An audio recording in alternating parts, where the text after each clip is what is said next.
Singles. See the new Lamborghini out front? Somebody's had Oh, one the here all Gallardo, weekend. yeah. That's Wow, a pretty it's car. pretty cool. It's real different than the other ones. Yes, it is. Style's different, a little Ferrari-ish in the back. It's a lighter car, and it's supposed to be a lot of fun to drive. Okay. You had any fun lately, or are you just working all the time? I've had some terrific experiences. Had a good time out in the car? You've been any new cars lately, or no, just buying any old ones? No, but I just got back from South Africa. I was there for 3 months. I got back early last week, and I had some life-changing experiences there. I came face to face with a great white shark. Oh my! Yeah. I don't think I'd like that. I'm Yeah, a it little was bit worried intense. about those. You're a California guy. I'll be used to those things, but Yeah, well, no, I haven't really seen anything like that before. I mean, everything is bigger over there. All the animals are quite intense. yeah, I call them woolly boogers in the South, and we're Woolly boogers. Yes. Woolly boogers. That's a good Southern name. You can put that in your repertoire. Okay. Throw it on some California guy sometime. I understand the woolly part. I don't quite get the booger That's part. just, who knows? You know, I don't Okay. make these things All up. right. I just continue it All right. generationally. Did you ever take history? I liked history in school if I had a good teacher.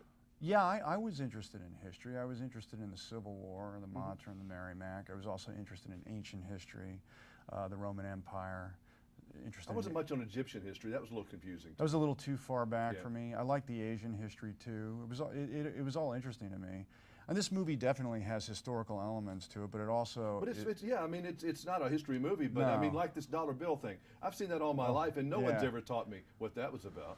Well, that is interesting, isn't it? That there might be clues on the dollar bill, and what Yeah, does it it's mean, weird. the all-seeing eye, and who But it came is up with weird, it? isn't It it? is weird. There's no doubt about it. That there's almost like a mystical implication. Yeah. And where did it come from? Very strange. And this Yeah. movie just moves. You have to know what Harrison Ford must have felt like on some of these Indiana Jones things that are just going like that. It has that momentum to it, but I think where National Treasure is different is that it doesn't go into the supernatural, Right. really. Oh, It goes into, what were our founding fathers really doing, and where is this treasure? And there's a sort of like a detective aspect to the movie. I think of my character as like a detective who's trying to find these clues. So.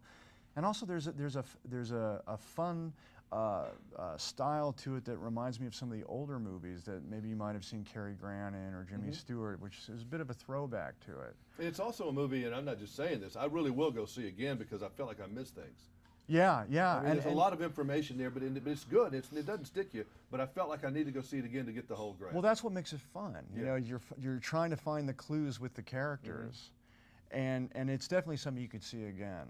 I find it very exciting because I mean, I have to watch it, and I said the lines, and I'm like, wow, now look at all this information. What does that Yeah. really mean? And someone put a lot of thought into it because it all Yeah, they sort did. of is very. It's one very smart movie. It's one of the Yeah. smarter movies seen It's in a while. woven together. That Jerry Bruckheimer has good taste in leading men, doesn't he? He has good taste in general. He's got a great vision. It's a vision that makes a lot of people happy, and it's an honest vision. It makes him happy. He's a real fan of movies. He likes to step outside the box. He has a formula that works, and it's very satisfying, but he also casts actors that are, thinking in different areas, a lot of independent actors. His writers are always looking for the X factor or the Y factor to give it something a little bit more. I never get bored looking at you. You look like somebody who never gets bored, particularly. I try 'Cause, not you get to. bored 5 minutes, I think you probably go do something else, don't you? Well, I'm glad you said that. I mean, I have my moments of boredom, and then I have to sort of be interested in being bored. Just be bored, and how can this be exciting? Say nothing and do nothing. That's hard to do, but when I get there, I have two speeds, on and off, and I bet you do too. Yeah, I try to. Yeah. Yeah. Well, good to see you again. Good to see you too. Fun movie. Yeah, thank you. All right. All right. Thank you.